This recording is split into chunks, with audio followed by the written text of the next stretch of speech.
I'll start by saying that every individual deals with trauma in their own unique way. When trauma has been shattering, it can cause the individual to withdraw and disengage from life and have many phobic responses, which, by the way, is completely natural. It's our brain's way of protecting us.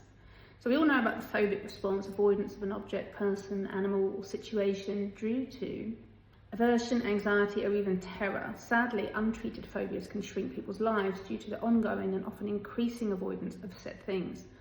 But what about the counter-phobic response?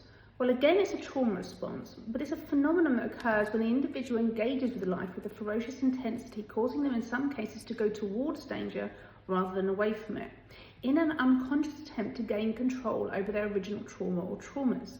Most often the individual is unaware of the reason they are doing this until they become conscious of it. Often the dangerous things that the counterphobic individual goes towards are repetition and representations of the original traumas.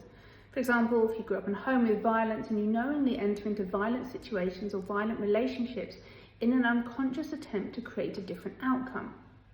This also links in, of course, with us always going for what feels familiar over what feels good and comfortable. We seek the teeth that bit us.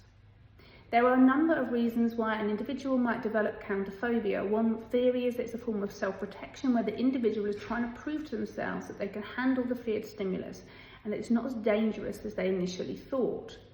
This can be especially true for individuals who have experienced many traumatic events, as they may be trying to regain a sense of control over their lives, understandably. It's a nuanced subject, but there are milder forms of counterphobia that are of course good for you in building resilience, facing your fears and taking healthy risks to recover, which is very different from your fight and flight signals being mixed up and knowingly going into dangerous situations and relationships that could harm you.